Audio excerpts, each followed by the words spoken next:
Mes très chers frères, mes très chères sœurs, mon très cher Jean-Jacques, je voulais vous parler aujourd'hui en effet de la recherche de la vérité et dans un angle particulier, je voulais vous prendre par la main pour vous emmener dans le centre de l'Europe, à Prague, et au tournant du XVIe siècle,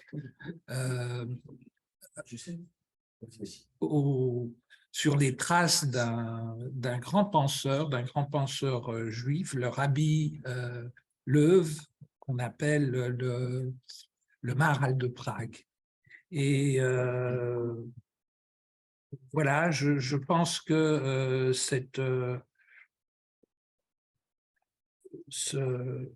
l'évocation de ce personnage est tout à fait particulière et l'éducation que j'ai reçue il y a bien longtemps m'avait permis de me familiariser avec la tradition juive et son étude, et j'ai été profondément et durablement marqué par l'enseignement de ce grand penseur et de cette tradition. Le rabbi Yehuda Lev ben Betzalel, plus connu sous le nom de Maharal de Prague. Maharal, c'est l'acronyme de Moreinu HaRav Loew. Né à Worms, où sa famille est originaire en 1512, le rabbi Yehuda Lev ben Betzalel est successivement chef de la communauté juive de Moravie, à Nikolsburg, aujourd'hui c'est Mikulov. Il se rend à Prague en 1574 pour y prendre la direction de la synagogue Klaus et de la Revra Kadisha, et devient en 1597 le grand rabbin de Prague. Il y meurt en 1609 à l'âge de 97 ans. De 1578 à 1600, soit pendant 22 ans, il publie une œuvre considérable qu'on a commencé à redécouvrir dans les années 1960, notamment grâce aux travaux du philosophe André Neher, qui a traduit et analysé un de ses ouvrages, Le Puits de l'exil. Ce grand maître de la pensée juive a vécu dans le cœur de l'Europe centrale à un moment privilégié de l'histoire contemporaine, le siècle de la Renaissance, celui de tous les bouleversements qui suivent la découverte de l'Amérique, où on commence à se rendre compte que la Terre n'est plus aussi plate que ce qu'on croyait. La période qui nous intéresse ici est celle où Prague connaît, sous le règne de l'empereur Rodolphe II de Habsbourg, un moment de grâce et un rayonnement exceptionnel. De grands artistes, mathématiciens et astronomes tels Tycho Brahe ou Johannes Kepler convergent à Prague vers la cour de ce monarque très éclairé. Des fenêtres s'ouvrent, des barrières s'effondrent entre le monde séculier et le monde religieux et entre les religions. L'esprit scientifique moderne vit ses premiers balbutiements. Dans les cercles naissants de la philosophie moderne, l'idée que l'homme occupe une place centrale, mais relative au sein de l'univers, s'impose peu à peu. Un nouvel esprit, l'humanisme des Lumières, commence à poindre du fond de l'obscurantisme religieux médiéval finissant. Un nouveau mode de pensée se dessine dans l'esprit humain, le siècle des Lumières et de la raison s'annonce, des tensions exceptionnelles se manifestent et les idées nouvelles commencent à s'exprimer et se dévoiler librement. Dans ce carrefour exceptionnel qu'est devenu la Prague de la Renaissance, de grands esprits cohabitent et se rencontrent. Parmi ceux-là, le chef de la communauté juive, le haut rabbi Loew. Certaines sources utilisées dans cet exposé nous sont familières, d'autres un peu moins. Elles sont tirées de passages très connus de l'Ancien Testament, le livre de la Genèse, les psaumes et les prophètes. En revanche, ces textes y sont analysés et argumentés de façon tout à fait spéciale et inhabituelle. Les commentaires sont issus de textes d'exégèse, ceux qui étaient à la disposition des enseignements de la loi à cette époque, dans une tradition de transmission orale, de maître à élève, le Talmud, le Midrash, voire des grands textes mystiques comme ceux de la Kabbale, le Sefer Yetzira, le livre de la formation, ou le Zohar, le livre des splendeurs. Ça, c'est la Kabbale, ces deux livres. Les interprétations sont celles des grands commentateurs tels Rashi de Troyes ou les grands maîtres du Talmud. Les modes de raisonnement et de pensée nous sont un peu éloignés, quoique l'analogie, la métaphore, les associations libres et toutes les méthodes d'investigation de la psychanalyse y ont leur place. La langue n'est pas la nôtre, les concepts peuvent être élaborés à partir de la racine de mots, et les lettres qui constituent ces mots ont aussi leur signification, mais la poésie qui s'en dégage et la sagesse qui émane de cet enseignement m'apparaissent d'une profondeur et d'une permanence stupéfiantes. et la cohérence de cette pensée est confondante. Alors, je vais vous parler successivement donc d'une légende qui reste attachée au Maharal de Prague, c'est celle du golem, très brièvement, et ensuite des textes que nous a laissé le Maharal de Prague sur la vérité. Le Maharal se trouve malgré lui à l'origine d'une légende qui s'est répandue dans la communauté juive, mais aussi dans l'Allemagne du XIXe siècle, soit plus de 2 siècles après sa mort, et dont il n'est nullement responsable, notamment au travers de textes de Grimm, de Goethe ou de Achim von Arnim, mais qui lui donneront une notoriété posthume universelle de mage. Elle servira d'introduction à notre propos. Cette légende a pris la force d'un des mythes contemporains les plus forts du XXe siècle, avec celui de Faust, dont il pourrait constituer un corollaire. C'est la légende du golem. Sans parler du XXIe siècle et puis de tout ce qui concerne l'intelligence artificielle et tout ce qui nous passionne aujourd'hui, cette légende du golem nous parle énormément. Le Maharal de Prague possédait le pouvoir de créer des êtres animés grâce au secret de la Kabbale. Un jour, il utilisa ses pouvoirs magiques afin de créer un automate en terre glaise pour accomplir ses travaux domestiques, un golem. On peut traduire le mot hébreu golem, à 3 lettres, guimel, lamed, mem, par la masse informe, une masse informe, ça veut dire aussi rouler en boule, ou ça veut dire embryon. Dans le Talmud, les 12 premières heures de l'existence du premier homme, Adam, le mot Adam en hébreu, ça veut dire la terre. Adama, c'est la terre, est appelé golem. Façonné avec de l'argile, cette créature de terre glaise s'animait lorsque son créateur lui apposait 3 lettres hébraïques sur le front, Aleph, Mem et Tête. Ces 3 lettres forment le mot hébreu Emet, qui signifie vérité. C'est ce mot qui met le golem en marche et qui l'allume. Sans la première lettre, Aleph, les 2 lettres restantes forment le mot Met, et ce mot signifie mort. Aleph, c'est la première lettre de l'alphabet hébraïque, et elle signifie également un, unité, et symbolise l'origine. Il suffisait que le rabbi retire cette lettre du front du golem pour l'éteindre et que la créature redevienne inanimée. Ce qu'il faisait tous les vendredis soirs à la veille du Shabbat lorsque les Juifs pratiquants, en souvenir de la création, arrêtent de travailler. Un vendredi soir, le haut rabbi Lev est en retard pour aller accueillir le Shabbat à la synagogue. Aujourd'hui, on l'appelle la Alte Neue Schule, la synagogue vieille-neuve, dans le cœur de Prague. Il oublia de retirer le mot magique du front de son golem et il est arrivé ce qui devait arriver. Le créateur ayant oublié un moment de conserver le contrôle de sa créature, la créature devient de plus en plus puissante et incontrôlable et elle détruit le milieu qu'elle est censée entretenir et protéger. Un autre jour, on parlera peut-être plus en profondeur de la légende du golem, parce que c'est une légende aussi à tiroir qui est assez extraordinaire et qui dit beaucoup de choses, non seulement des préoccupations de l'époque, mais des préoccupations de toutes les époques. Et maintenant, je vais vous parler du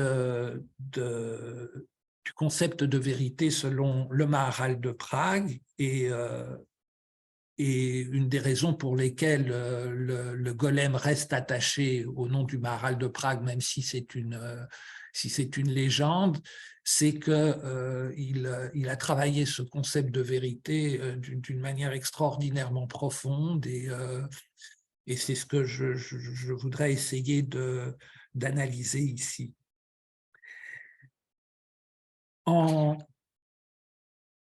Ça se passe en trois degrés, en 3 niveaux, en trois directions. La vérité comme vertu absolue, comme attribut de Dieu. Vous avez le point de vue éthique, la sincérité qui est une version absolue. Et enfin, la chute de la vérité et en conclusion, le quatrième chapitre, pardonnez-moi.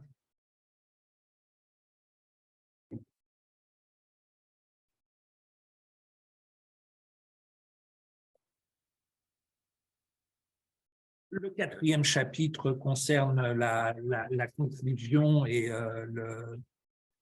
le questionnement du Maharal de Prague, justement. Donc, il pose, le Maharal, d'emblée le concept de la vérité sous le signe de l'absolu, en déclarant que la vérité est un attribut de Dieu, en citant le Talmud, qui écrit dans le traité, dans une Mishnah du traité Shabbat, la vérité est le sceau de Dieu.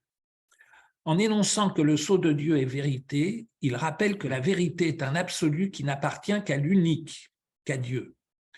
Comme le sceau confère à un acte son authenticité, Dieu seul confère aux existants leur être.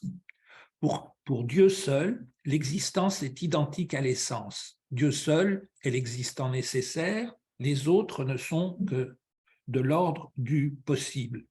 Or, la vérité renvoie à l'être. Dieu seul est vérité et les autres êtres sont relatifs, contingents, donc rejetés du côté du mensonge. Quelque chose en eux leur échappe et les prive de leur authenticité, de leur rapport à l'origine. Afin d'étayer ces démonstrations, le Maharal utilise la valeur des lettres de l'alphabet hébraïque. Selon la Kabbale, le Sefer Yetzira, le livre de la formation, le Dieu a créé le monde avec les 22 lettres de l'alphabet hébraïque. Les 3 lettres qui composent le mot vérité en hébreu, Emet, sont Aleph, la première lettre de l'alphabet, même la lettre médiane, et Tav, peut-être la dernière lettre de l'alphabet. Le mot s'étend du début à la fin de l'alphabet dans un ample mouvement, autrement dit, de l'alpha à l'oméga. La vérité englobe le tout, couronne le tout, mais ne se révèle comme tel qu'au terme d'un processus de vérification.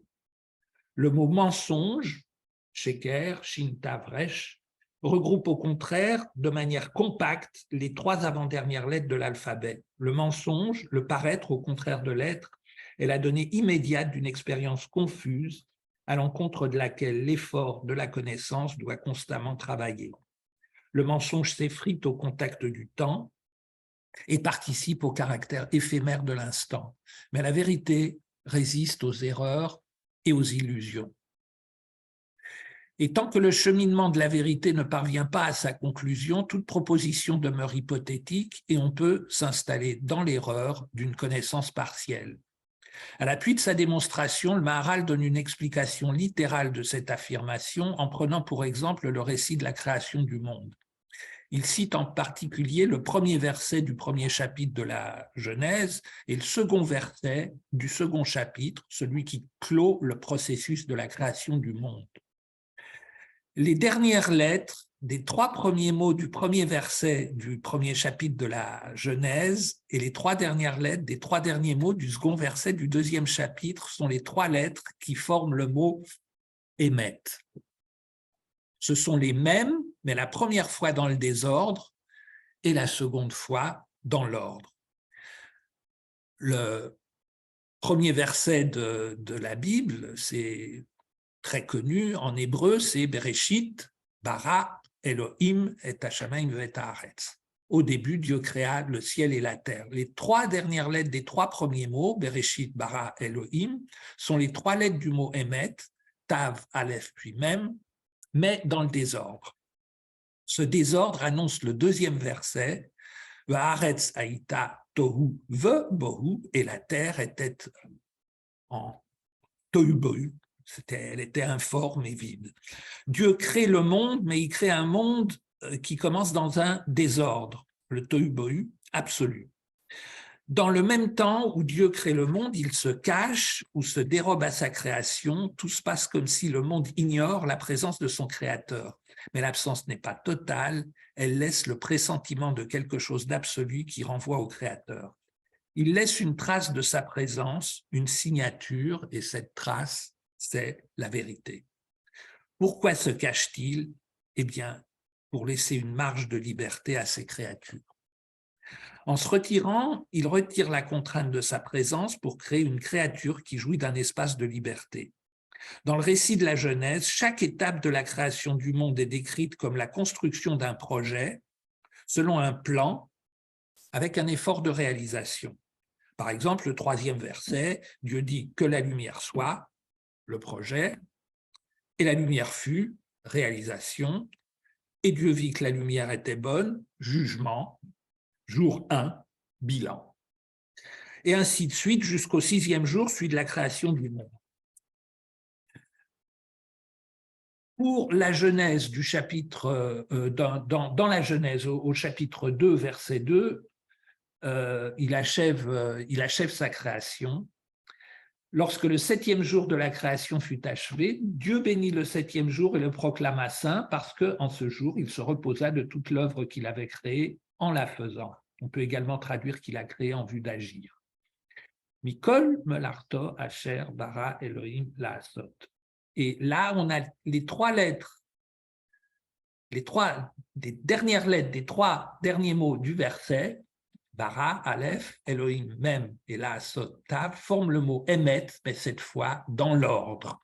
Un grand exégète français, penseur contemporain de la pensée juive, qui s'appelait Manitou, Léon Ashkenazi, que nous avons connu avec notre frère Jean-Jacques, insiste en disant que ça ne peut pas être un hasard. Pour extrapoler la pensée du Maharal, on pourrait conclure que l'histoire de la création du monde, c'est l'aventure de la conquête de l'ordre absolu à partir du chaos, ou du chaos vers l'unité. La tâche de l'homme serait de faire entrer la vérité, qui est abstraite, dans la réalité. La vérité serait inaccessible à travers l'histoire contingente du monde jusqu'au moment où elle devient réalité.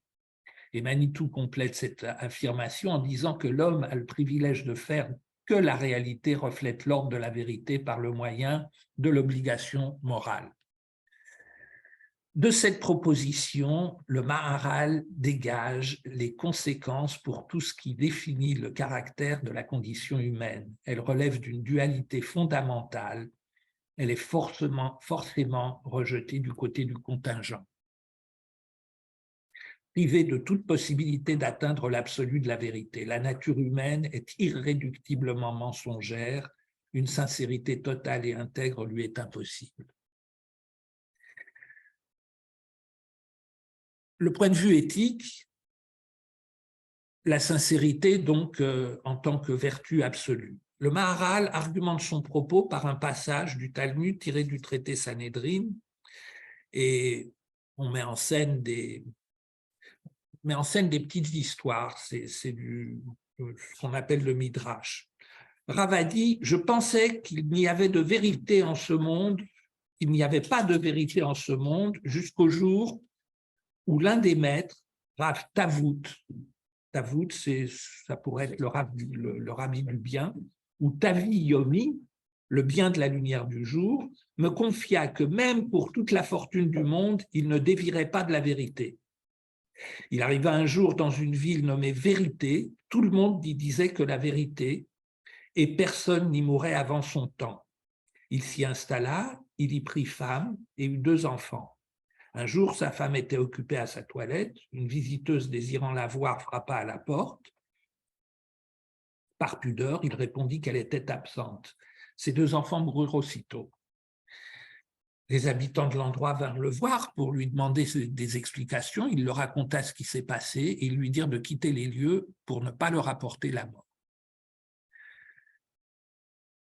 La vérité humaine a des limites, la décence, qui conduit inévitablement au mensonge, la nature éthique de l'homme lui impose des limites à l'expression de la vérité, tout comme sa subjectivité et ses jugements, ou l'interrelation des consciences humaines. Les réalités de la condition humaine, morale et sociale, les impératifs éthiques posent la question des relations entre le relatif et l'absolu. Si dans le registre des valeurs, la vérité se trouve du côté de l'absolu et l'homme du côté du relatif, les conflits sont insolubles, la rencontre entre l'homme et la vérité semble impossible. la condition humaine, morale et sociale, demeure entachée d'inéluctables mensonges et elle est irrémédiablement condamnée. On peut remarquer que le décalogue, les 10 paroles, les 10 commandements, n'imposent pas de loi irréalisable. L'expression des paroles est assez précise pour les commandements qui concernent l'homme. C'est la deuxième colonne.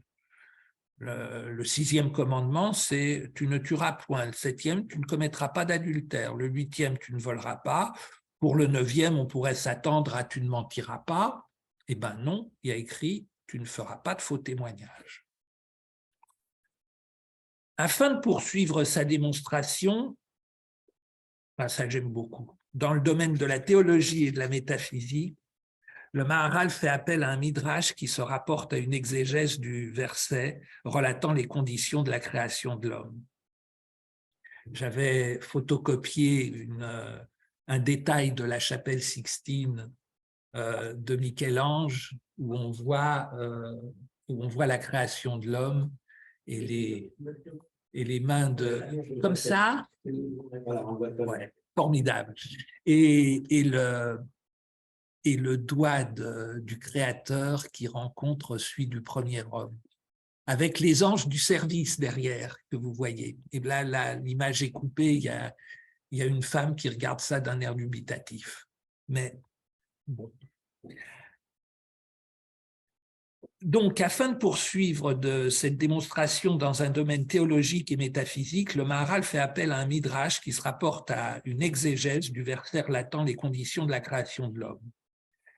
Dans la Genèse, au verset 26 du premier chapitre, Dieu dit « Faisons l'homme à notre image, à notre ressemblance. Vayomer Elohim na'aseh Adam betsalmu kidmuteinu. » Alors, ils sont marrants, les talmudistes. Hein. Quand ils font de l'explication de texte, ils se questionnent généralement pas sur des grands mots, des grands principes.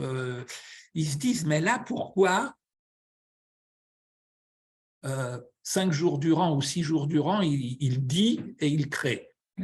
Et là, quand il est question de la création de l'homme, il n'est pas tout seul, il dit « faisons l'homme à notre image ». Et donc les rabbins s'interrogent, ils se disent « mais pourquoi ? Pourquoi il dit « faisons » à ce moment-là et pas « je vais créer l'homme ». Alors il y a une exégèse dans le Midrash allégorique de ce pluriel. Avant de créer l'homme, Dieu convoque les anges porteurs des grandes valeurs morales auxquelles l'homme serait confronté s'il était créé, et il les a consultés comme un chef d'entreprise consulte ses administrés ou comme un président convoque son conseil des ministres restreint. Alors, je raconte le Midrash Rabbah tel qu'il est dans le texte.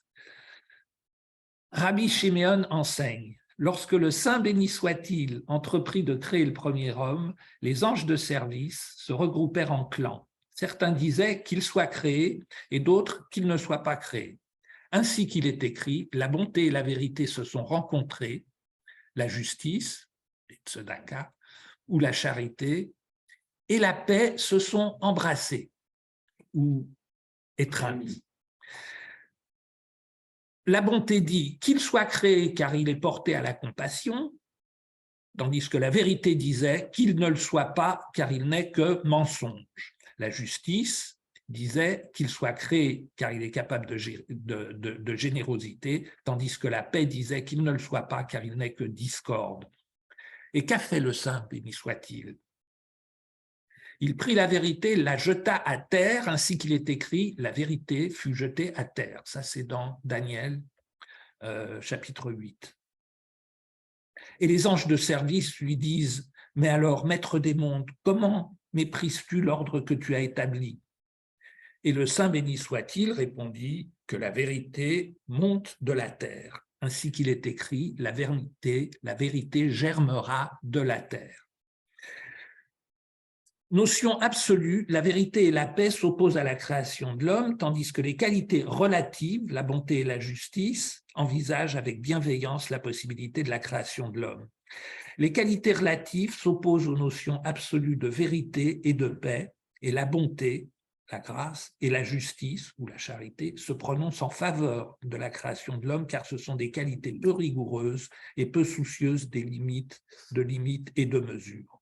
En revanche, la vérité et la paix, exigences absolues, ne peuvent que s'opposer à la création d'un être dont l'existence relève du possible et non du nécessaire, et qui sera toujours exposé à la discorde.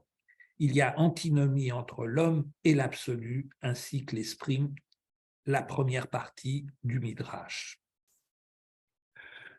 Cependant, Dieu prend le parti de l'homme, il jette la vérité à terre et brise son sceau. Il s'agit là d'une chute et d'un éclatement, d'une véritable annihilation de la vérité, d'où l'étonnement des anges. Mais Dieu renoncerait-il à l'ordre qu'il a établi? Dans sa réplique, Dieu précise le sens de son pari, que la vérité germe de la terre.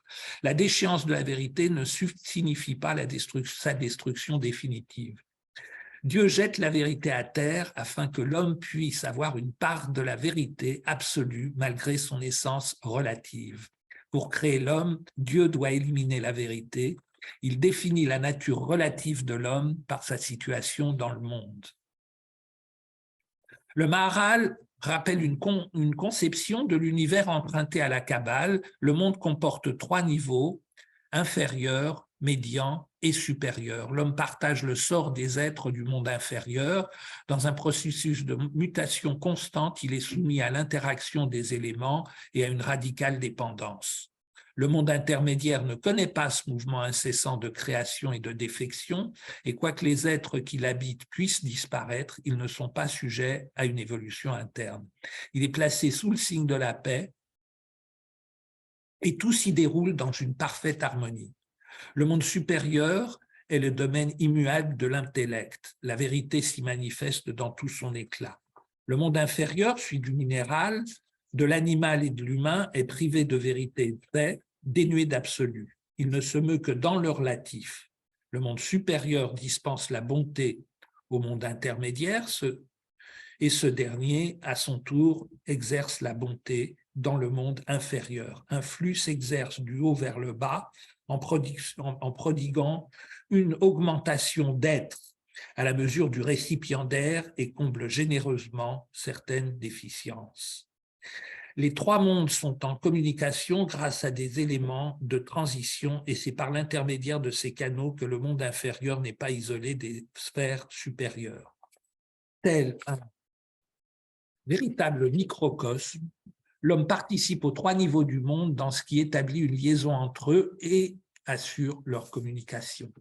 Dieu jette la vérité à terre afin que l'homme puisse avoir un accès à une part de l'absolu de la vérité malgré son essence relative.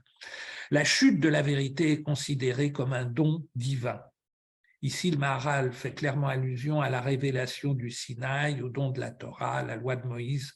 Grâce à cette sagesse révélée, la vérité n'est pas absente de l'univers. Quiconque s'y rattache prend part au monde supérieur. Dieu rassure les anges de service qui protestent contre ce don contre nature en affirmant que la chute de la vérité ne comporte aucune dépréciation de valeur, ni aucune altération de contenu. On doit la comprendre comme un simple déplacement permettant à l'homme de s'élever au-dessus des contingences du monde inférieur. D'où l'étonnement des anges. Dieu renoncerait-il à l'ordre qu'il a établi, et Dieu précise le sens de son geste, que la vérité germe de la terre. Le déplacement de la vérité ne signifie pas sa destruction définitive. En effet, dans le monde inférieur, les êtres sont réduits à néant et retournent à l'être.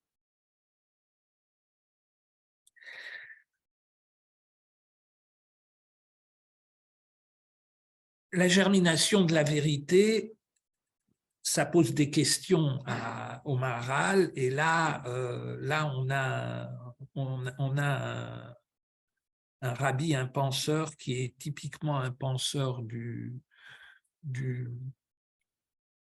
la fin de la Renaissance, en fait,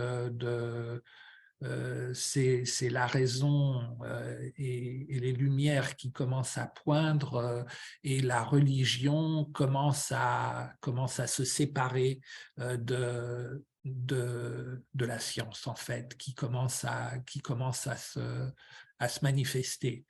En fait, on a les mêmes phénomènes avec des astronomes comme Kepler et comme Galilée, qui sont confrontés d'un côté à une religion et de l'autre côté à la science et à la raison, à la rationalité. Et ça, c'est extraordinaire. C'est là qu'on voit qu'on a une modernité qui pointe vraiment dans la pensée de ce penseur tout à fait religieux. Le Maharal se pose une question. Les versets de Daniel et des psaumes posent problème. Le verset de Daniel, la vérité fut jetée à terre, qui est dans la première partie du Midrash, concerne l'exil d'Israël. Il est théologique et métaphysique. Le verset du psaume, la vérité germera de la terre, deuxième partie du Midrash, est historique. Il introduit un nouvel élément, la terre, Adama, que le Midrash n'avait pas encore mentionné et qui se substitue au sujet précédent, l'homme Adam. La Terre permet le passage du virtuel à l'actuel et prépare au cours d'une lente maturation le processus de la désagrégation à la germination au travers d'une série de modifications successives.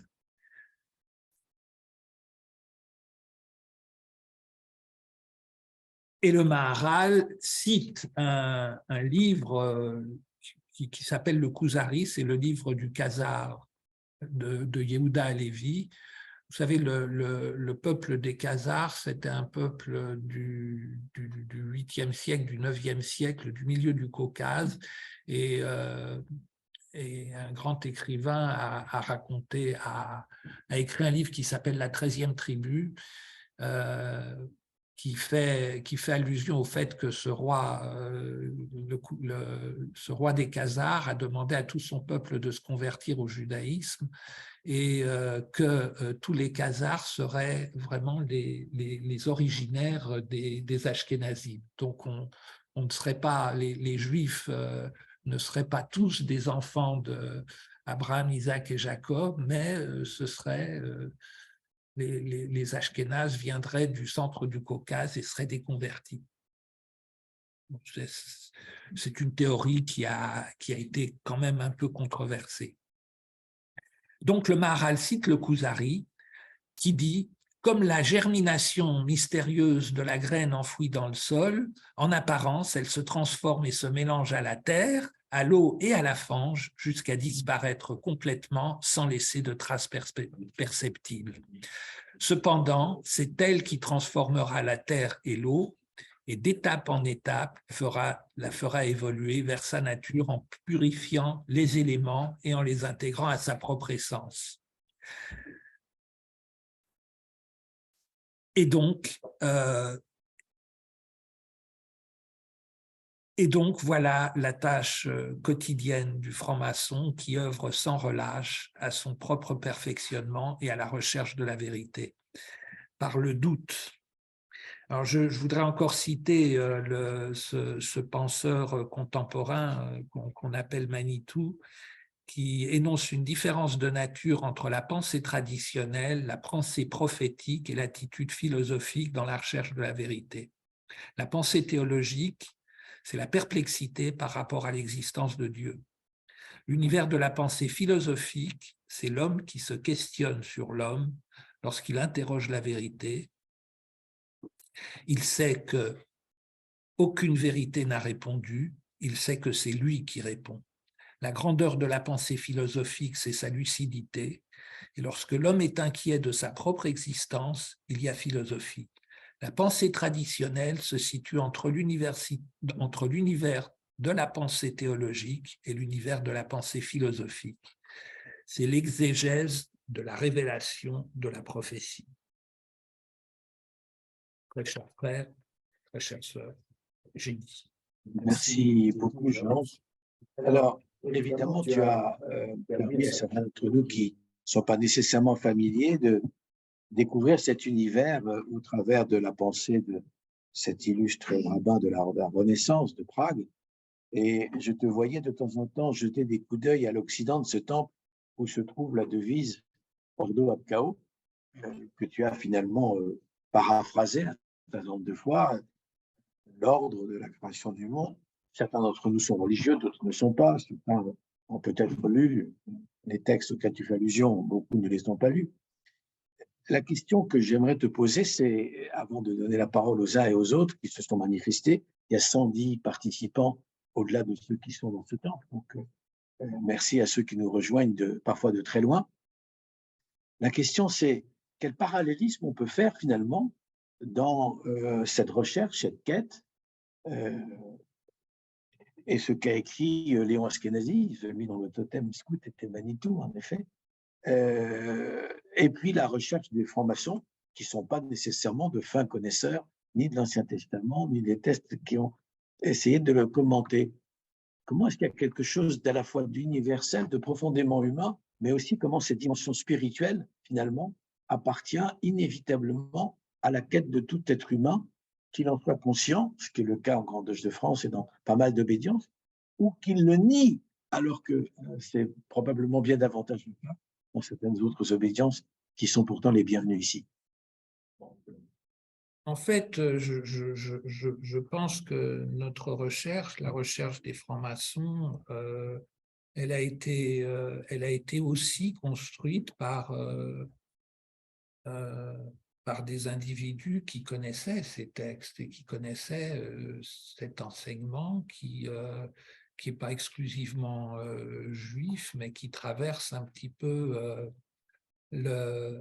mon avis, qui traverse les réflexions qui se faisaient à la fin du Moyen-Âge et justement à l'époque où on commence à prendre une conscience de la place justement relative de l'homme dans l'univers et au moment où la religion commence à perdre de son absolutisme. Pour moi, le Maharal est un peu emblématique parce que son discours, il se sert des textes, il prend les lettres, il prend la Kabbale, il prend les outils qu'il a à sa disposition, mais sa réflexion, elle a quelque chose d'universel qui est typiquement émergente de cette époque. Les Lumières qu'on connaît bien, qu'on connaît tous, les Lumières sont issues de ces réflexions. Alors bon, même l'histoire du golem qui reste attachée au tournant du XVIe siècle, comme l'histoire de Faust, qui date de la même époque, ce sont des histoires, des mythes qui viennent des recherches des mystiques médiévaux et puis des mystiques médiévaux, des alchimistes ou des kabbalistes, et ce sont ces choses qui émergent et qui font un raisonnement qui finalement commence à nous parler, à nous, hommes, entre guillemets, modernes, de manière un peu permanente, je crois. Pour autant que la science progresse, elle progresse beaucoup et vite. Enfin, voilà. Pour autant que la science progresse, elle progresse rapidement et beaucoup, on peut se poser une question, tu as abordé plusieurs fois la question de la vérité. Alors, il y a deux façons d'écrire vérité avec un V majuscule, la vérité absolue, la vérité ultime, la vérité de d'où sommes-nous, celle de la question de Leibniz, pourquoi y a-t-il quelque chose plutôt que rien, enfin, quand est-ce que Dieu s'est mis, si on y croit, à décider qu'il allait créer l'univers, etc., etc. Puis la vérité avec un V minuscule, la vérité instantanée, la vérité des petites choses et des petits phénomènes à notre échelle. Est-ce que nous pouvons trouver dans les ouvrages que tu as évoqués ou dans les pensées que nous avons évoquées quelque chose qui permet de progresser vers la vérité, puisqu'on dit que les francs-maçons cherchent la vérité sans jamais l'atteindre, quel que soit le degré auquel ils puissent parvenir. Est-ce qu'il y a dans le travail lui-même une progression vers la vérité absolue, vers l'entendement, vers la compréhension, ou bien est-ce que tout ça n'est que vanité? Non, du reste, ce qui m'a intéressé, pourquoi j'ai commencé à creuser un peu cette histoire de la vérité selon le Maharal, parce que le maçon est précisément On parle de la recherche de la vérité et on ne parle pas de la vérité toute seule. La recherche, ça veut dire qu'on est on la recherche. Elle est en face de nous, nous dit-on, mais dès qu'on pense l'avoir attrapée, elle va un petit peu plus loin et c'est ce qui fait un petit peu la vie que de la rechercher sans croire qu'on l'a trouvée. Et du reste, c'est une attitude qui nous prévient du fanatisme, qui nous prévient de ceux qui connaissent la vérité, qui inondent le monde aujourd'hui. On est plein de gens qui ont la vérité avec eux et puis qui l'imposent aux autres. Je pense que l'attitude du franc-maçon est autrement plus constructive parce que on se donne la modestie de ne l'avoir jamais trouvée, mais de toujours la rechercher. Alors, dernière question, vous me donnez la parole à ceux qui nous écoutent ou qui sont présents. Un frère, chevalier Moscou, donc 18e degré du rite écossais, bien accepté, du Gabon. Le hasard n'existant pas, m'a écrit hier pour me demander s'il y avait quelque chose à nous dire sur le voile, le dévoilement, la révélation, et puis sur cette progressivité de la découverte. Et je me disais en lui répondant, je suis forcé de lui trouver une réponse, que finalement, nous sommes dans une démarche de constante recherche, que nous recherchons la vérité sans jamais y parvenir et se poser la question de l'analogie du rapport entre le voile et puis l'étoile mystérieuse, l'étoile qu'on connaît au deuxième degré. Il n'y a que des maîtres et des maîtresses maçons ici, donc on peut parler du deuxième degré sans anticiper sur les degrés qui suivent. Et l'idée est de dire, à certains degrés du rite en tout cas, il est question de la même heure, mais dans un cas, l'étoile mystérieuse n'est pas visible, et dans l'autre cas, elle est redevenue visible. Est-ce que ça voudrait dire que finalement, ce vers quoi nous progressons est toujours inaccessible, de la même manière qu'on croit se rapprocher de l'étoile mystérieuse, cette lettre G qu'on met un instant aux cérémonies d'initiation au 3e degré à l'occident du temple, avant qu'elle ne reprenne sa place, mais éteinte. Ici, dans le temple où nous sommes, elle est même carrément posée par terre, on ne la voit pas. Est-ce que cette étoile mystérieuse, finalement, cette vérité absolue, nous est inconnaissable par nature, mais qu'on peut avoir comme vocation de s'en rapprocher sans cesse, de faire un effort de progression, tout en sachant qu'on ne l'atteindra jamais, qu'on ne fera que approcher, gagner des bouts, des étapes, des morceaux, des fragments, mais que la vérité absolue n'est pas quelque chose que l'humain peut prétendre découvrir. Je me souviens d'une question que tu m'avais posée alors que je faisais un tout petit exposé sur justement l'étoile flamboyante et je parlais des étoiles qui sont naturellement inaccessibles. Je parlais des grands acteurs et des grandes actrices dont il y a des étoiles sur le pavé du boulevard du crépuscule à Los Angeles, avec le nom de toutes ces étoiles.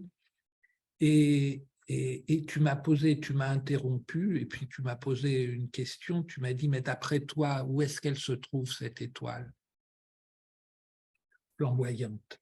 Et j'ai eu une sorte d'émotion qui est montée de très loin, parce que tu l'avais posée au bon moment, la question, et peut-être que cette étoile, elle serait à l'intérieur. Ça aussi, c'est une quête. Le temps que l'émotion ressemble, Jean-Robert, tu as de nombreuses questions qui nous sont venues et que tu vas peut-être nous livrer. Alors, il y a pas mal de questions, effectivement. Je ne sais pas si lequel des micros est ouvert, s'il tient. Donc, je vais essayer de parler fort, non pas pour vous, mais pour ceux qui nous écoutent à distance. Il y a une première question de Solange Sudarkis qui dit « Erreur et mensonge, contraires au pluriel de la vérité sont-ils de même nature par rapport à la vérité? Erreur et mensonge, le contraire de la vérité, sont-ils de même nature par rapport à la vérité? On a parlé beaucoup de la vérité que l'on recherche, mais nous avons naturellement la réalité. J'écrivais en introduction que le concept de vérité ici se rapproche de celui de la sincérité et de la loyauté. Et quels sont ses contraires? C'est l'erreur, l'illusion et le mensonge, ou plutôt la contre-vérité, disait le juge qui demande aux témoins de dire la vérité, toute la vérité, rien que la vérité. Il y a naturellement plusieurs vérités. La vérité avec un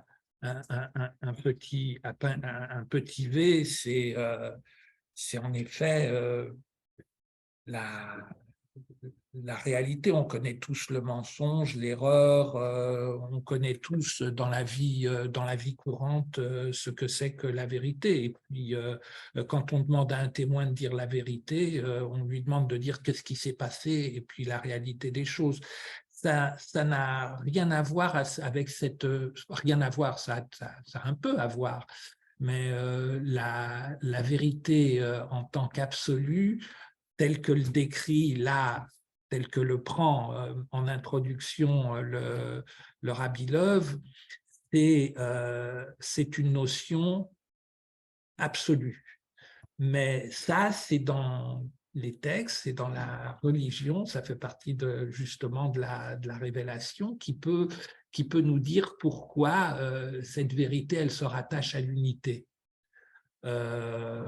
Et c'est pour ça qu'on peut l'écrire, la différence qu'on peut faire, c'est qu'on doit l'écrire avec un grand V et que les autres vérités, on peut les nommer naturellement avec un petit V.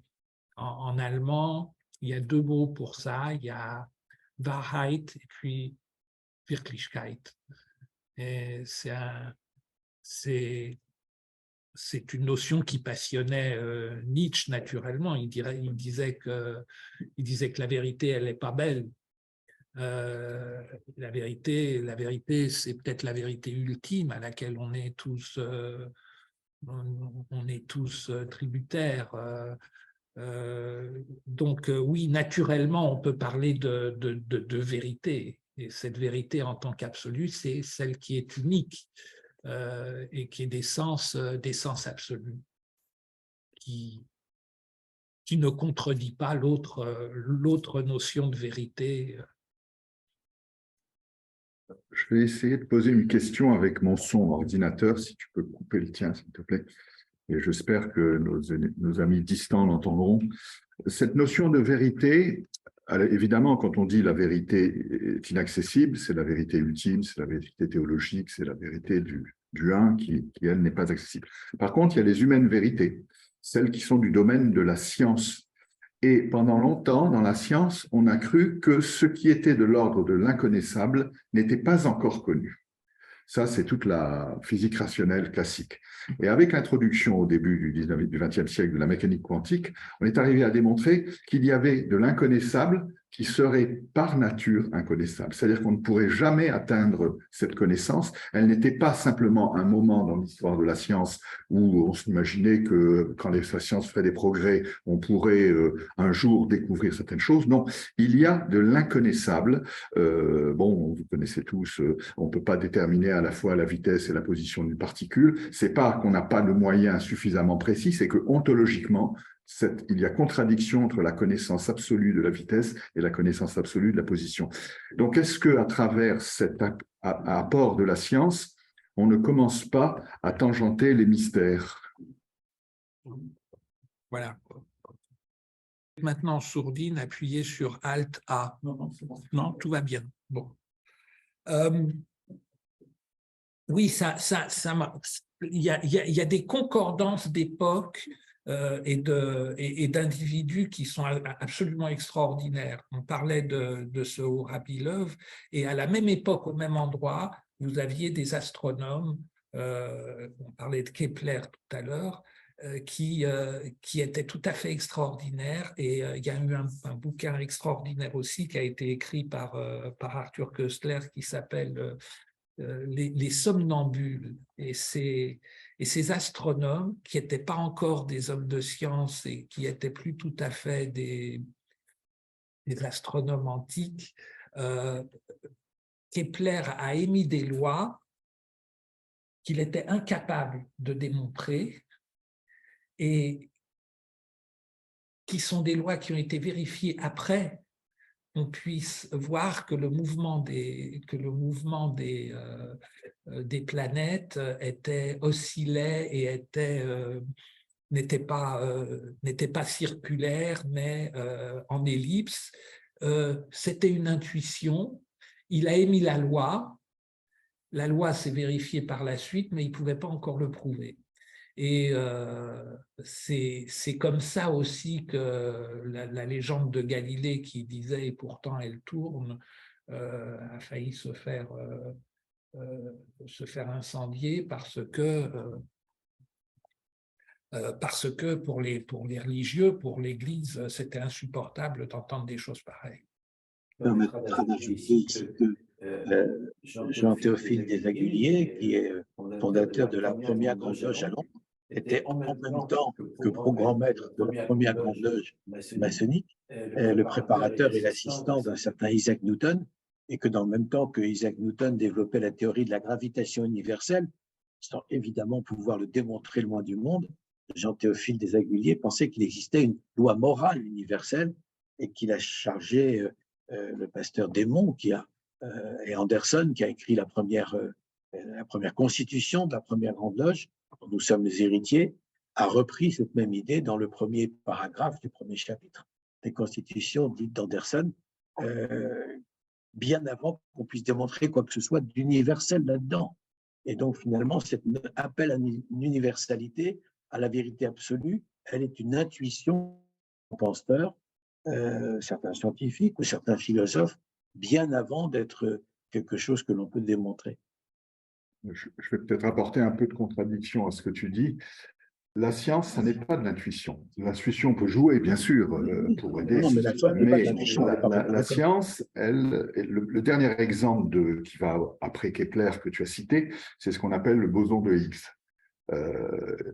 C'est l'histoire du boson de Higgs. Alors, j'en parle, il se trouve que j'ai fait dans le passé de la mécanique quantique. Au départ, dans le modèle standard de la physique théorique des années il y a 30 ans, tout était parfait. Ça rendait compte au millionième près des comportements, sauf les particules n'avaient pas de masse. Et ça gênait quand même. Et donc, ce monsieur Higgs commence à intuiter qu'il y a peut-être, à l'époque, il dit que finalement, si on ne trouve pas de masse aux particules, c'est peut-être que la masse n'est pas une propriété de la particule, mais une propriété d'autre chose. Et il prend comme exemple la vitesse d'un ski sur une pente neigeuse. La vitesse n'est ni une propriété du ski, ni une propriété de la neige, mais une propriété de l'interaction entre les deux. Et il se dit peut-être que ces particules, elles baignent dans un champ et que c'est un échange de trucs. Et donc, il définit ce qu'on appelle le champ de Higgs. Et puis, il dit, finalement, en physique quantique, les champs, c'est quoi? C'est des échanges. Et il dit, il y a peut-être un échange entre particules et il les baptise ça le boson. Et il se passe 15, 20 ans, 30 ans. Et 30 ans après, on découvre à travers des accélérateurs de particules, que ce qui n'était pas une intuition, ce qui était une hypothèse de travail, devient la réalité. C'est-à-dire que l'intelligence humaine est capable d'anticiper sur ce qu'a fait la nature, parce que c'est quand même la nature qui a œuvré, mais l'intelligence de la nature, finalement, nous est accessible. Alors après, qui nous a donné cette capacité d'intelligence, c'est peut-être un autre sujet. Oui, c'est un autre sujet. Il a été à peine ébauché là. C'est presque le sujet du golem qui est animé parce qu'il a il y a le mot vérité sur son front. Il y a une variante d'ailleurs, c'est le mot, on lui met sous la langue le nom de Dieu, ce qui est un petit peu la même chose puisqu'on lui infuse quelque chose qui lui permet de vivre. Et il faut savoir que ce golem, il parle pas. Et pour être un homme achevé, ce qui donne la part de l'âme, c'est quand même la parole. Et En effet, c'est un petit peu la signification, l'une des significations de cette histoire de Golem qui est qui sait obéir, mais qui ne peut pas décider normalement. Et donc, il y a cette autre question que tu posais tout à l'heure, et qui est un peu la pensée de Brassens. Il faut peut-être avoir raison lentement. Enfin, il faut toujours prendre une certaine distance avec sa propre conviction. Et c'est surtout ça, la vérité, c'est d'avoir un certain champ. Parce qu'autrement, l'erreur est partout. Et peut-être que ce cheminement vers la vérité est un chemin d'erreur lui-même, qu'on corrige peu à peu, mais il est plus un chemin d'erreur qu'un chemin de vérité. Alors c'est cette question que je me posais moralement. Je n'y ajoute pas foi moi-même totalement. Non, mais tu t'adresses à quelqu'un qui est profondément sceptique. Moi, j'adore ces textes et je les prends pour des jolies métaphores et cela dit, je les prends avec un recul que mon scepticisme profond me permet.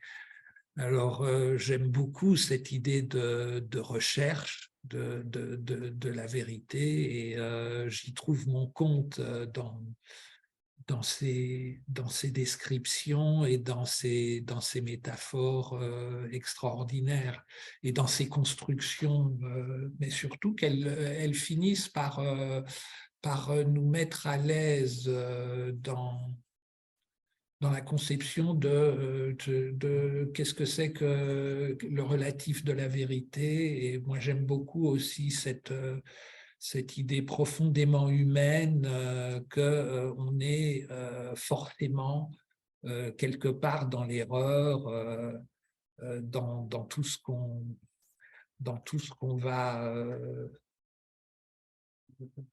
dans toutes nos relations, il y a forcément quelque chose de coloré.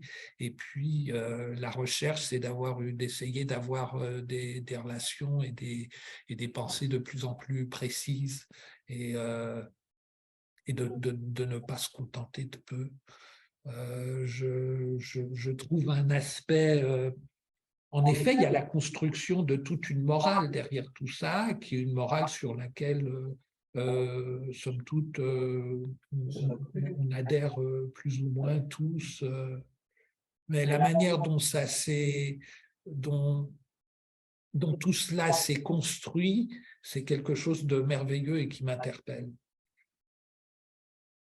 Avant d'enchaîner sur une nouvelle question, je voudrais remontrer l'œuvre que tu nous as amenée.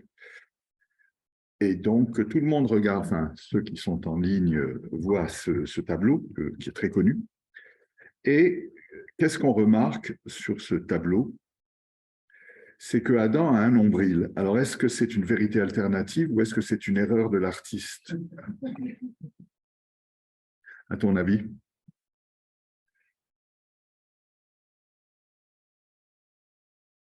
Question importante.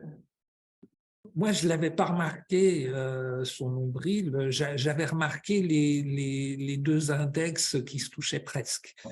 Et j'avais remarqué les petits angelots qui se trouvent autour du bon Dieu, et puis un visage féminin aussi qu'on ne voit pas, qui a une drôle d'expression. Mais c'était les deux index qui se touchaient presque. Oui, le nombril, ouais, heureusement qu'il est là. Je fais venir à ton secours, le sage regarde l'index et l'imbécile regarde le nombril. Je prends pour moi. Bien, une question de notre frère Hugues Garcia, qui est quand même assez importante, qui dit « Notre frère conférencier nous dit que la vérité est un attribut de Dieu. Cela sous-tend que tout ce qui n'est pas Dieu n'est pas la vérité. » Non, mais alors, bon, oui, il faut que je me justifie parce que j'ai enlevé pour des questions de longueur toute la toute l'introduction de ma planche, je ne suis pas croyant moi-même au sens où on peut l'entendre. Je regarde ces textes avec un peu, quand même, beaucoup de distance et beaucoup d'affection. Et il m'aide à comprendre un certain nombre de choses et répondre à des questions que je me pose. Et en effet, Dieu c'est Dieu, l'absolu c'est une image de Dieu, et l'irreprésentable reste toujours l'irreprésentable, et c'est une sorte d'outil, Dieu, pour pouvoir raisonner. Moi, quand j'étais plus jeune, il y avait des cours de maths en terminale que j'adorais, parce que on nous parlait de la racine carrée de -1, qui est un chiffre qui n'existe pas, mais qui sert à résoudre des équations qu'on ne pourrait pas résoudre si on ne l'avait pas. Alors, c'est racine -1 multiplié par racine -1, ça fait quand même 1. C'est plutôt pas mal. Et pour moi, d'une manière ou d'une autre, ça a toujours été le Dieu. Pour moi, ça a toujours été la racine carrée de -1. Et c'est vrai que ces images qui peuvent être, ces images ou ces croyances qui peuvent être commodes, elles sont peut-être là. Moi, comme je te l'ai dit, je suis sceptique. Je suis désolé de ne pas avoir lu ma présentation, qui était beaucoup plus maçonnique que tout le reste. J'ai tout de suite sauté à la pensée du Maharal, qui n'est pas la mienne, qui est celle du Maharal, que je trouve géniale, mais j'avais fait tout un développement sur toutes les vérités telles qu'elles se présentent, et j'avais essayé de les définir, la vérité du juge, la vérité du témoignage qu'on te demande, la réalité et la réalité et la vérité. La petite vérité normale. Je n'attache aux démonstrations que le Maharal a faites que la valeur qu'elles ont, indépendamment du fait qu'on puisse être croyant ou pas. Mais notre frère a raison. Effectivement, enfin, à quoi tu vois dans les nombres imaginaires, puisque les racines de nombres négatifs sont des nombres réputés imaginaires, tu y vois Dieu, mais on peut aller plus loin parce qu'il y a des nombres qui sont dits transcendants. Pi, par exemple, est un nombre transcendant. C'est un nombre qui est infini. On a beau aller au fin fond des décimales, etc., on n'arrivera jamais à l'essence ultime de ces nombres, comme pi, qui sont des nombres dits transcendants. J'ai une question de Raphaël Rapon qui va nous ramener un peu vers la maçonnerie. Ma question ne concerne pas la vérité elle-même, mais comment la chercher? Est-ce par la pratique de la taille de la pierre? Est-ce par l'utilisation de nos outils, l'équerre et le compas? Est-ce que c'est cela, puisque nous travaillons à la gloire du grand architecte de l'hiver, est-ce que c'est cela, cette poursuite du travail, qui nous rapproche de la vérité? Oui, ces outils, c'est des outils symboliques, c'est des outils très, très parlants. On est tous en train de construire, de mettre les pierres quand elles sont polies les unes à côté des autres, et pour moi, c'est très, très parlant. Et puis, c'est vrai que tous nos outils, ce sont des outils qui convergent vers la construction de soi, la construction des bonnes relations avec les autres. Et c'est une bonne méthode. C'est une méthode à laquelle j'adhère 100% pour les recherches que nous avons. Et c'est vrai que dans dans le préambule de la déclaration de principe du couvent de Lausanne, il est écrit que la franc-maçonnerie n'impose aucune limite à la recherche de la vérité. C'est pour garantir à tous cette liberté qu'elle exige de tous la tolérance. On peut lire également que dans la recherche constante de la vérité et de la justice, les francs-maçons n'acceptent aucune entrave et ne s'assignent aucune limite. Et puis, dans le rite émulation, c'est le troisième principe sur lequel repose la maçonnerie après l'amour fraternel et la bienfaisance. Et c'est un attribut divin et le fondement de toute vertu maçonnique. Être des hommes de bien et sincères, c'est la leçon qui nous est enseignée le jour de notre initiation. C'est à l'aide de cette grande loi que nous considérons les actions de notre vie et c'est par ces préceptes infaillibles que nous nous efforçons de les conduire. C'est pourquoi l'hypocrisie et la tromperie nous sont ou devraient nous être inconnus. La sincérité et la loyauté sont nos caractéristiques essentielles et notre cœur et notre langue s'unissent pour travailler au bonheur des uns et des autres, pour nous réjouir de la prospérité du métier. Maçonnique, ça fait très bien. Hein? C'est un peu maçonnique, ça. Oui, c'était l'introduction de ce travail. Alors, une question de Solange Sudarkis qui finalement va un peu dans le même sens. Alors, à force de dire que la vérité est inaccessible, tout propos sur elle n'est-elle pas une discussion sur le sexe des anges? Et elle dit ensuite, la recherche de la vérité qui intéresse le maçon est-elle soit l'approche de la connaissance de la transcendance, virgule, soit celle d'un cœur sincère en se connaissant? Elle a l'air d'opposer l'un et l'autre, et c'est peut-être les deux, ton point de vue. Oui, je pense que l'un ne contredit pas l'autre. La recherche de la vérité avec un grand V en tant qu'absolu, c'est effectivement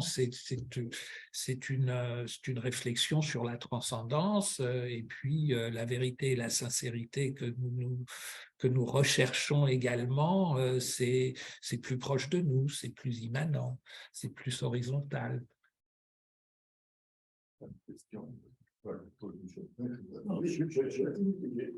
Avant que la parole, je pense que la question est c'est une une provocation. C'est-à-dire qu'on se dirige vers l'étoile mystérieuse en sachant qu'on n'atteindra jamais, et ce, dès le deuxième degré, on se dirige effectivement vers la vérité, on la cherche, en sachant qu'on n'atteindra pas, et quels que soient les degrés et les moments où on dit que c'est la vérité, on sait que ça n'est qu'une pseudo-vérité. Quand on dit au troisième degré, puisqu'au troisième degré, dans cette session de l'académie, le maître est reparu, il n'a pas ressuscité, il rame, il est mort une bonne fois pour toutes. Alors, son œuvre va être reprise par celui que l'on relève, qui d'ailleurs joue successivement le rôle de l'assassin et de la victime. Il reparaît aussi radieux que jamais pour reprendre l'œuvre. Ça veut dire que si nous faisons que nous approcher de cette loi mystérieuse, cette vérité inaccessible, au moins a-t-on le mérite de faire le chemin. Quitte à d'ailleurs à se mettre parfois en danger, ce que démontre le troisième pas du maître maçon, celui où il quitte la surface rassurante de la Terre pour se projeter dans l'espace inconnu et périlleux. Cela dit, bien entendu, la vérité on ne l'atteindra jamais, mais ça n'est pas une raison pour la chercher. De même que la vérité absolue de la matière, tout à l'heure, Jean-Robert, qui est scientifique de formation et de métier, nous donnait des exemples. Mais après le boson de Higgs, on a trouvé des particules qui sont à la fois devant et derrière, à droite et à gauche, ubiquitaires ou nulle part. Et pourtant, elles existent, parce on sait qu'elles existent, ou on peut supposer qu'elles existent, puisqu'elles ont une influence les unes sur les autres par l'énergie qu'elles transportent ou par l'attraction qu'elles exercent sur d'autres particules. Donc, je veux dire que la vérité absolue, celle du créateur, si jamais l'univers a un créateur, un principe ou une loi à sa base, ce que nous appelons grand architecte de l'univers, nous ne l'atteindrons jamais. Et tout à l'heure, tu évoquais l'Arche Sainte qui était entreposée dans ce temple, qui a disparu lorsque le premier temple a été détruit. On ne sait donc pas, et personne d'entre nous ne semble être en mesure de savoir un jour, comment se fait la rencontre de l'immanence et de la transcendance. entre l'absolu dont nous sommes émanés et puis la manifestation dont nous sommes les représentants, que nous soyons religieux ou pas religieux. Personne ne peut expliquer, parmi les gens les moins religieux et les scientifiques les plus matérialistes qui soient, pourquoi et comment l'univers s'est créé et à partir de quoi. Alors, au commencement était le verbe, disent les uns, foutaise, disent les autres, on va les renvoyer dos à dos. Nous n'en saurons jamais rien. Ce qui est important, c'est une démarche de chercheur que tu as illustrée par cet exemple pragois de l'époque de la Renaissance, ou par les textes sacrés qu'ils ont commentés les uns et les autres, jusqu'aux théories les plus matérielles. Nous recherchons la vérité. Aucun maçon n'a-t-il jamais la prétention de connaître la vérité et d'être finalement l'incarnation de la vérité sur la terre, à charge pour lui de la diffuser aux autres? Bien évidemment, aucun, fut-il provisoirement à la tête de l'une ou l'autre de nos structures maçonniques. C'est-à-dire que, par contre, ils ont en charge, et tant mieux et très bien, de nous aider à persévérer dans le phénomène de la recherche, donc de la progression. Il n'espère pourtant pas atteindre son objectif. L'horizon, ça recule chaque fois qu'on s'avance. Le début du prologue de l'évangile de Jean. En grec, c'est synarchie, inologos, keologos, in prostantheon, keologos, in theos. Archi, ça veut dire aussi le principe. Et logos, c'est aussi la cause, la raison. Donc, on pourrait le traduire par dans le principe était la cause, et la cause était tournée vers Dieu, et la cause était Dieu. Ça peut être un peu éclairant à un texte sacré. Enfin, je voudrais dire que s'il n'y avait pas cette recherche de la vérité, on dit, ah, ce qu'il doit y avoir. Mais non, on ajouterait qu'au bordel ambiant. C'est-à-dire, il n'y aurait plus du tout d'espoir. Je pense que la recherche de la vérité, c'est le triomphe de l'homme dans l'histoire. Autrement, on est voué à tous les mensonges qu'on voit dans les politiques aujourd'hui, dans les errances historiques qu'on a dans tous les pays du monde. Donc, la recherche de la vérité, elle est inhérente à l'espoir. Alors, si tu me permets, le temps que le conférencier regagne son siège, puisqu'il est parti quelques instants, voilà, je vais remettre la caméra comme ça. Voilà. Avec un accent grec moderne, moi j'ai appris que le grec ancien avec une prononciation littéraire. Non, mais attends. Non, je vais te faire un commentaire sur enarché, parce que c'est la même chose que le Bereshit qu'a évoqué notre frère Georges dans son propos. Est-ce qu'il s'agit de, d'ailleurs, c'était un polysémique pour utiliser un mot qui a été employé tout à l'heure, mais Bereshit, c'est au commencement de quoi? Au commencement de notre monde, de notre temps, ou au commencement de tout? Et comment est-ce que le grand architecte, le concepteur, le planificateur, pourrait être contemporain de sa création? Normalement, un architecte, il intervient avant la création. Il en définit les règles, les principes, les modalités. Et donc, certains commentateurs, dont Georges a éventuellement parlé, et d'autres philosophes bien plus récents, ont expliqué qu'il s'agisse de Bereshit, au commencement dans l'Ancien Testament, ou bien Enarché, Enologos, etc., c'est au commencement du temps que nous comptons. Et c'est la raison pour laquelle, avec un peu de malice, Georges a opposé existence et essence. Et j'ai coutume, pour ce qui me concerne, de dire que Dieu n'existe pas, mais Dieu est. Et nous n'avons pas en français le moyen de distinguer, comme les anglo-saxons par exemple, dans d'autres langues, dans d'autres cultures, le fait d'exister, j'existe, je suis né, je vis, je vais mourir, donc je vais cesser d'exister, et puis le fait d'être, indépendamment de toute contrainte de temps, de lieu, etc. Si nous croyons qu'il existe un principe fondamental, grand architecte de l'univers, que nous l'appelions Dieu ou pas, que nous soyons pratiquants d'une religion ou pas, hérité d'une tradition philosophique ou pas, eh bien, le principe, en tout cas en Grande Loge de France, dans lequel nous croyons, sans pour autant lui adresser de prières particulières, il est, sans pour autant être soumis aux lois de l'existence auxquelles tout ce qui est l'univers manifesté est soumis. C'est-à-dire que nous existons, Dieu est, et le grand architecte, il est. Alors la quête de la vérité, c'est finalement la question à laquelle notre frère qui vient de se rasseoir a répondu. Elle n'a pas de fin parce que nous n'atteindrons jamais cette dimension de l'infini dans le temps et dans l'espace ça n'est pas dans notre nature de créature temporairement définie. Nous avons un début, un milieu, une fin, plus ou moins variable. Nous vivons en un lieu, un point de l'espace. La connaissance que nous avons de l'univers des galaxies, elle est limitée à ce que savent capter nos radiotélescopes. On a fait d'infinis progrès depuis quelques décennies, mais il n'est pas dit que nous connaissions, que nous puissions appréhender la totalité de l'univers manifesté, et encore moins, y a-t-il autre chose que l'univers manifesté fait de la chimie, des lois de Mendeleïev? Bon, on ne sait pas, et on ne saura jamais. On a Jean-Robert pour ça. On a Jean-Robert, c'est vrai. Donc maintenant que notre frère Georges est venu, peut-être l'ultime question, puisqu'il est 12h04, et que nous allons bientôt nous...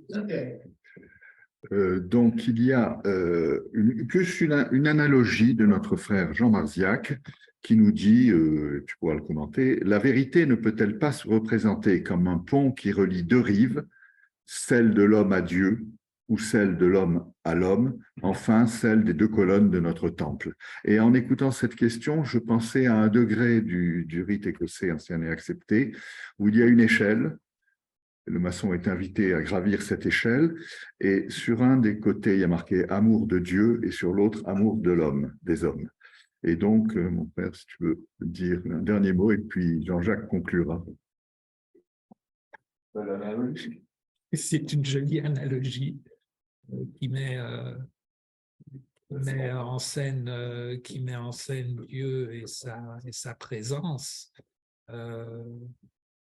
Moi, ce que j'aime beaucoup, c'est cette idée de germination, c'est cette idée de vérité qui rentre en terre, qui pourrit et puis qui regerme au printemps. Ce sont des idées qui nous sont chères.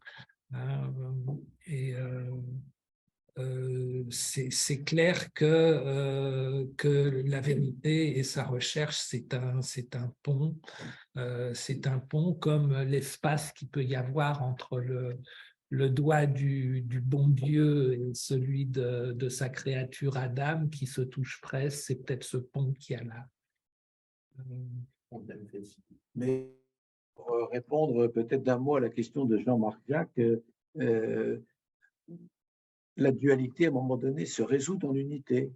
Ça veut dire que de la même manière que nous avons dans ce temple, qui est décoré au premier degré, un soleil qui paraît opposé à la lune, des carrés noirs opposés à des carrés blancs sur le pavé mosaïque, il y a un moment, y compris dans le rite écossais ancien accepté, on explique que tout ça, c'est l'œuvre du même processus. La dualité, ou les apparentes oppositions, se résout dans l'unité. Que serait l'homme s'il n'y avait pas la femme, et que serait la femme s'il n'y avait pas l'homme dans les espèces telles que nous les connaissons. Il y a évidemment des espèces qui se débrouillent pour faire les deux à la fois, ce qui n'est pas notre cas. En tout cas, je crois que nous avons tous, les uns et les autres, et les 100 et quelques participants, grâce à Internet, merci Jean-Robert pour cette exécution technique parfaite et cette transcription des questions des uns et des autres, un moment merveilleux illustré par une légende que beaucoup d'entre nous ne connaissaient pas.